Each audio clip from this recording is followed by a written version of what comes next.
Welcome back. News 4 is your local election headquarters. And tonight we are fact-checking television attack ads from two of the Democratic candidates in the race for Buffalo mayor, and the only candidates to run any TV attack ads to date.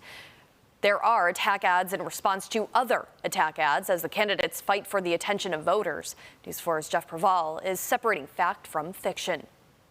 The race for Buffalo mayor has been one of the most hotly contested races in Buffalo political history. In those relentless attack ads, State Senator Sean Ryan is depicted as being too dangerous to be mayor. The ad against acting mayor Chris Scanlon claims that Scanlon is tied to President Donald Trump, Carl Palladino, and MAGA Republicans. But not everything you hear and see in the ads is true.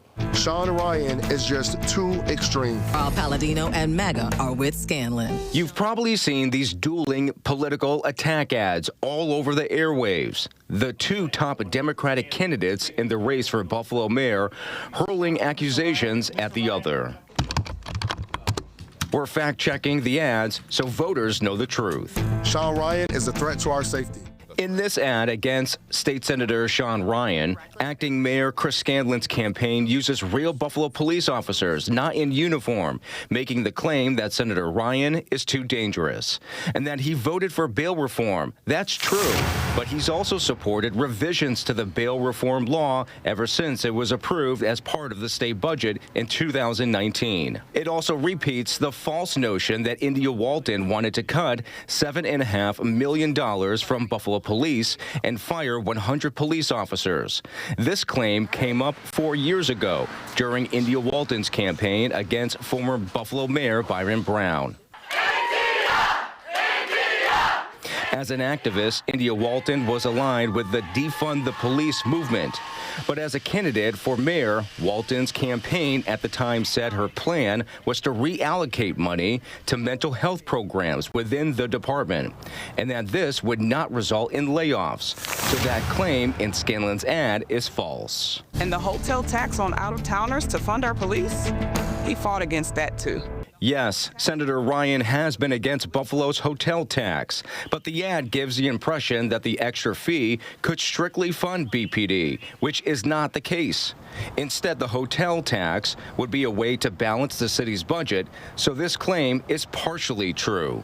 The use of Buffalo police officers in political ads is a tactic that Byron Brown used to defeat India Walton 4 years ago and was a strategy that raised ethical concerns. In New York State, police officers are prohibited by punishment of a misdemeanor from using or attempting to use their official power or authority in any manner to control, affect, or influence the opinion of any citizen. Legal analyst Barry Covert. If you read the statute very literally, you can see how someone could interpret that to say that what they're doing by getting on the ad, talking about police-related issues, and then having a banner that says that these are real Buffalo police officers, but they're not in uniform. You can see how it could be interpreted to be a misdemeanor violation of election law. Covert says officers in campaign ads could still be protected under the First Amendment for free speech.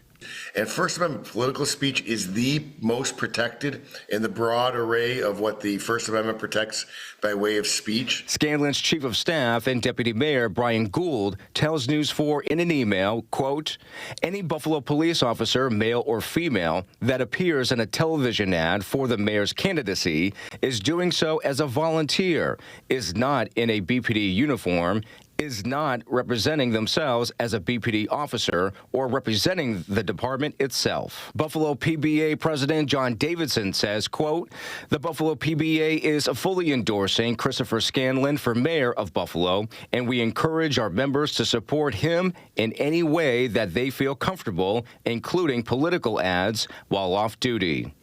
Claims to defund Buffalo police, although deceptive in this ad, can be effective, says Republican political strategist Carl Calabrese.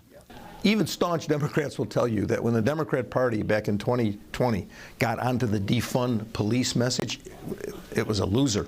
and it's been a loser since, and you've seen a lot of Democrats backtracking from those previous positions. So yeah, I mean, people want law enforcement. They want safe neighborhoods. We questioned acting Mayor Chris Scanlon on the use of Buffalo police officers in his ad. You are using police officers, real Buffalo police officers, in your ads against Senator Sean Ryan, quite potentially in violation of election law. Why are you doing that? Oh, I don't think that's the case at all. But I would say that because the senator has a history, a track record of supporting and passing legislation that impacts public safety in the city of Buffalo. Now to Senator Sean Ryan's attack ad against Chris Scanlon.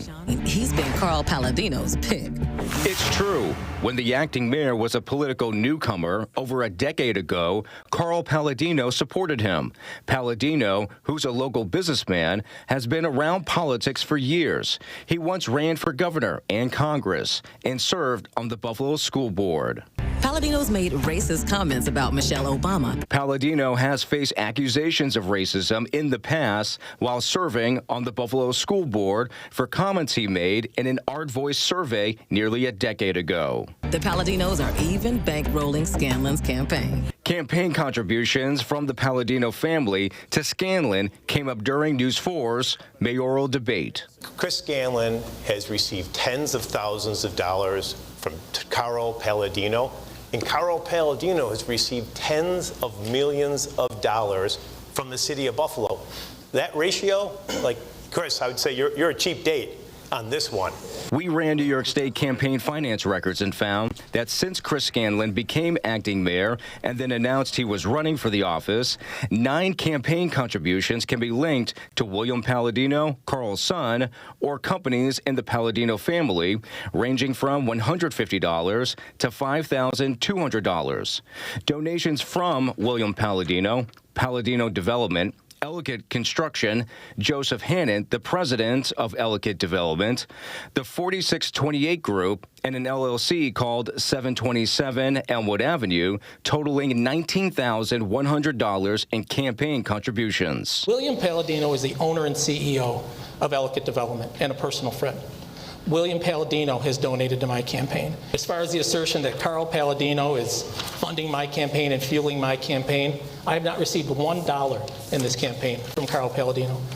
We could not find any record of Carl Palladino directly giving campaign donations to Chris Scanlon, but Carl Palladino is still listed on Ellicott Development's website as the chairman of the board. This is what William Palladino said during a news conference earlier this month. It is me who's donating to the campaign. Yes. We asked political strategist Carl Calabrese about Senator Ryan's approach against Scanlon. Ryan, on the other hand, it appears to me that his polling is telling him attack big money donors, attack Trump, attack mega Republicans, and tie Chris Scanlon into those things. He's probably looking at how those messages play to, the core Democrat voter, what's called a prime voter.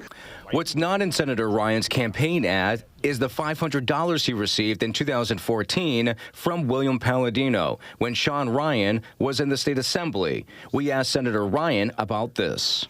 Whatever happened to that money? So 10 years ago or so, a donation slipped through my campaign, which I didn't find out about till a long time thereafter.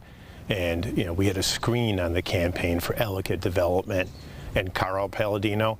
I never thought that another Palladino would send a check in. Ryan says that $500 check was then donated to a group in Albany. We took that donation of $500 and made a $1,000 contribution to the Alliance for Quality of Education, a group that supports high-quality public education. Senator Ryan says that policy not to take any money from Ellicott Development and Carl Palladino was then updated to include all Palladinos and their companies. Now, we did reach out to Carl Palladino to get his reaction on being brought into this campaign season as a talking point. Carl Palladino says he has no comment right now on the ad and asked that we contact him after the primary. Early voting is already underway. The primary election is on Tuesday. Jeff Perall, News 4.